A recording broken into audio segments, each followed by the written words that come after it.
தடுப்பூசி போகிறதுக்கு எட்டப்பாக்கம் ஹாஸ்பிட்டலுக்கு தூக்கின்னு வந்தாங்க. ஃபஸ்ட்டு வாடி தூக்கி போய் 3 ஊசி போட்டாங்க. பையனை வந்து நாங்கள் வீட்டுக்கு தூக்கின்னு வந்தோம். உடனே மூஞ்சி பேச்சே இல்லைங்க.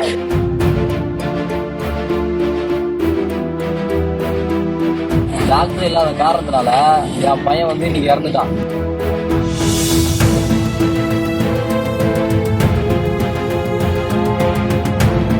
தடுப்பூசி போகிறதுக்கு எட்டப்பாக்கம் ஹாஸ்பிட்டலுக்கு தூக்கின்னு வந்தாங்க.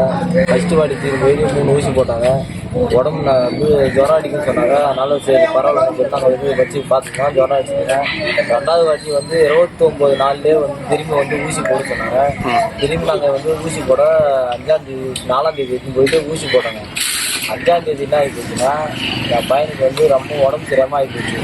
உடம்பு சரியான நிலையில நம்ம வந்து நட்டப்பக்கம் பொது மருத்துவமனைக்கு நாங்கள் போனோம்.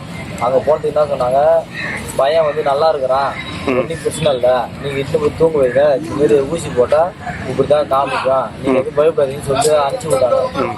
பையனை வந்து நாங்கள் வீட்டுக்கு தூக்கிட்டு வந்தோம். உடனே மூஞ்சி பேச்சே இல்லைங்க. உடனே தூக்கிட்டு போனோம். நர்ஸு மட்டும் தான் இருந்தாங்க. பரிந்துரைக்கவே இல்லையா மேற்கொண்டு பாண்டி ஜிஹெச் டாக்டர் கூட பரிந்துரை? நாங்கள் கேட்டோம், இந்த மாதிரி நாங்கள் வந்து பாண்டிக்கு இட்டு போகிறோங்க, ராஜிகாந்த் ஹாஸ்பிட்டலுக்கு இட்டு போகிறோம், அங்கே வந்து கூட எங்க நாங்கள் போய் பார்த்துருக்கோங்க. அதெல்லாம் வேணாமா, குழந்தை அப்படிதான் இருக்கா, நீ வீட்டில் போய் படுக்க வைமா தூங்க வைமா சொன்னாங்க. என் பையனை இட்டு நாங்கள் தூங்க டியூட்டில இருந்து நர்ஸ் அந்த மாதிரி சொல்லிட்டாங்க. ஆமாம், டியூட்டியில் இந்த நர்ஸ் அப்படி சொல்லிட்டாங்க. நாங்கள் உடனே இட்டு வந்து வீட்டில் படுக்க வைக்கணும். டக்குன்னு மூச்சு பேச்சே இல்லாமல் ஆயிடுச்சு. சரின்னு இட்டு போனதுக்கு அவங்க என்ன பண்ணுறாங்க, உடனே என் பையனை பார்க்காம டியூட்டி வந்து மாத்துறாங்க. டியூட்டி வந்து மாற்றின்னு அவங்க வந்து வெளில போகிறாங்க. இன்னொருத்தர் டியூட்டி போயினா அவங்க என்ன பண்ணுறாங்க, டக்குன்னு வந்து என் பையனை வந்து மணக்காரங்க ஹாஸ்பிட்டல் போங்க, என் கிட்ட ஹாஸ்பிட்டல் போகணுட்டு உடனே ஏற்றி அனுப்பிட்டாங்க. ஒரு டாக்டர் அங்கே வந்து இருந்தாங்கன்னா என் பையனை வந்து என் டாக்டர் பார்த்துருப்பாங்க, என்ன பிரச்சனையும் அந்த டாக்டர் செஞ்சுருக்கான். டாக்டர் இல்லாத காரணத்தினால என் பையன் வந்து இன்னைக்கு இறந்துட்டான்.